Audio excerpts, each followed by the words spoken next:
Before we get into today's video, I have a very special announcement. We are officially releasing a new exclusive True Power merch line with a custom-made True Power logo available in 3 different color schemes: Crimson Red, Blitzing Bug, and Aqua Crown. But there's more. We also have a limited edition design to celebrate the merch line's release. A custom Giovanni art shirt that will only be available for a few weeks. Check out the merch box below this video or the link in the description and the pinned comment below to get your very own True Power merch. All proceeds will be going back into the channel to provide more content. If you wanted to get your hands on some True Power merch, get yourself a much-deserved Christmas present, and support the channel at the same time, there is no better way to do so. Thanks guys, enjoy the video.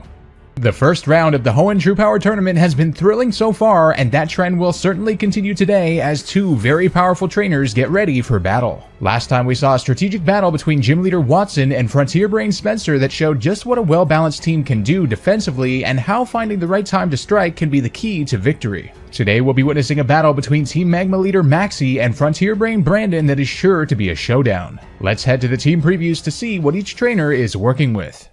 Maxie emerges with a sinister-looking team with speedy offensive threats like Houndoom, Crobat, and Mightyena, and some tank-like prowess in Camerupt and Weezing. One of his Pokemon is apparently not registered in our database though. Brandon, on the other hand, well, oddly enough, none of his Pokemon are registered in our database. This is really a once-in-a-lifetime occurrence, and we'll have to see what exactly is going on here because normally we're pretty thorough about these things. Nonetheless, our producers have given us the go-ahead, so let's head down to the arena to see these 2 titans clash. And here we go, we've got Brandon of the Battle Frontier versus Maxie of Team Magma. Brandon sending out the Registeel to start with, a legendary Pokemon to start with. What a play by him. And Maxie sending out the Mightyena to start with. Now Mightyena on the face of it does not deal with Registeel very well at all. So yes, Maxie is going to be forced to switch from the Mightyena right away into the Crobat. Now Crobat might be able to handle Registeel defensively. Registeel going for the Stealth Rock here. That is a good play from Brandon. Stealth Rock always valuable, especially given what Maxie's team entails.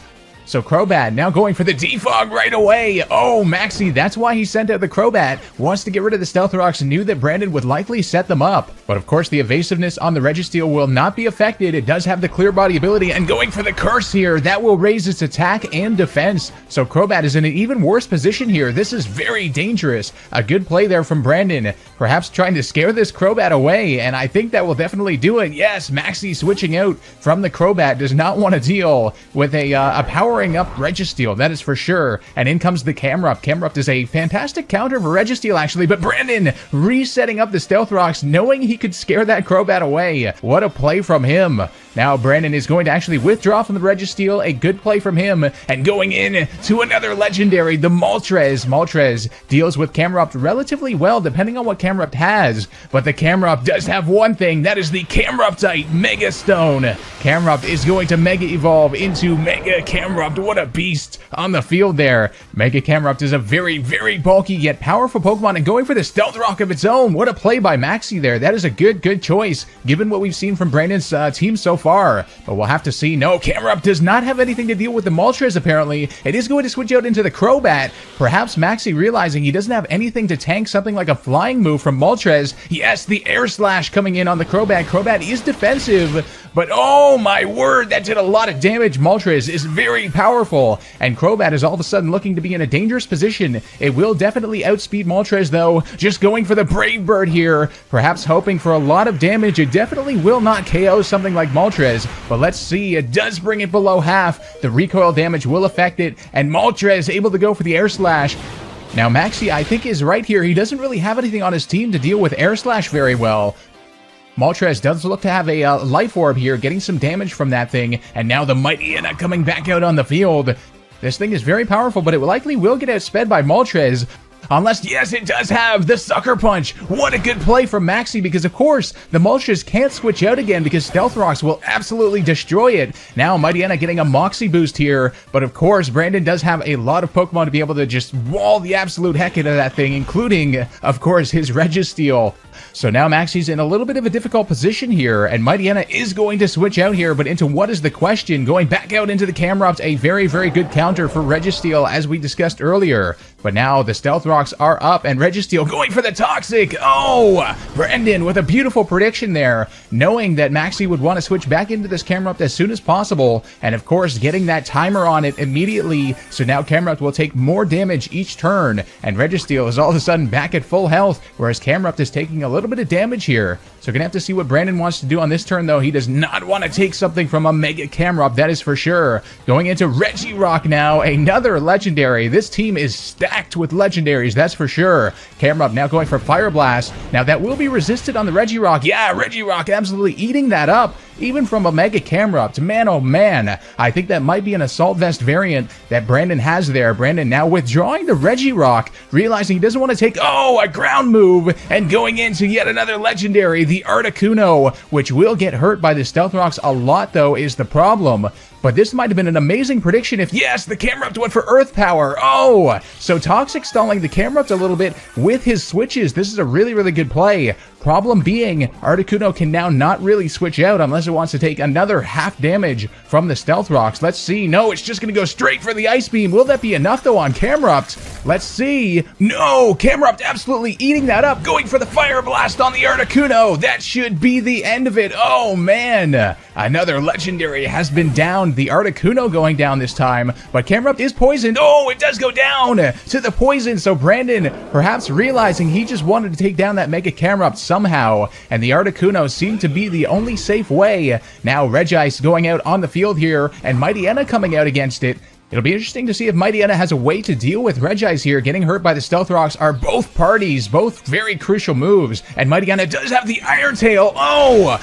Doing huge damage, but not enough on the Regice. Regice will be able to go for the Ice Beam. I don't think that Mightyena has a chance. No! The Mightyena going down to the Ice Beam. Regice, a super powerful Pokemon, getting hurt by the Life Orb too, but it just does barely survive there. And now the Houndoom coming out on the field. Houndoom should outspeed the Regice no matter what set it does have. So let's see if Brandon wants to make a switch. No! He's gonna take the damage. And Maxie playing it very smart, going for the Dark Pulse there. Doesn't want to perhaps miss a Fire Blast, of course. Doesn't need the damage. So now Houndoom is going to have to deal with a Regirock now. Regirock is a very, very scary prospect for Houndoom. I don't imagine there's any way that Houndoom has to deal with that. So no, Maxie is going to switch out. But into what is the question? The legendary Pokemon Groudon has been put on the field. Oh man, Maxie coming out with a legendary of his own.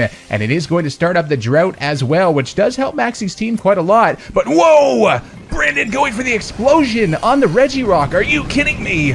What the heck is going on? Oh, doing huge damage on the Groudon, but it will KO itself. Brandon perhaps realizing, oh man, he needs some damage on whatever Maxie sends out to deal with Regirock, and sending out the Zapdos, perhaps trying to set up the sweep here. If Zapdos has something good against Groudon, you wouldn't imagine it normally would, but let's find out. Zapdos going for the Hidden Power. That, oh, maybe it's something like the Hidden Power Water or Ice. Oh, the Groudon survives though. Oh no, a slight miscalculation by Brandon. There goes the Stone Edge, and the Zapdos is down. Are you kidding me? What a play there, but the Groudon will go down to its own Life Orb. So Brandon had a golden opportunity there with the Zapdos. He could have very well swept the rest of Maxie's team.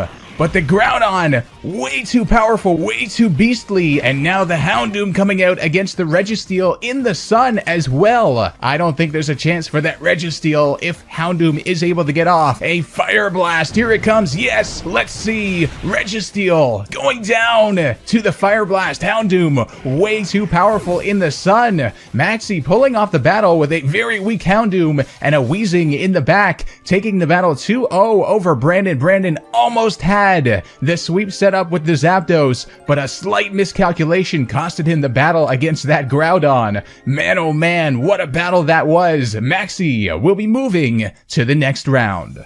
Before we go, I'd just like to remind you guys to leave a like and subscribe if you haven't already if you enjoyed the video. Huge thanks goes to our YouTube members and patrons on Patreon. If you want to support the channel and get some cool perks, the links to support will be in the description below. This has been SilphSpectre, and I'll see you guys next time for some more True Power.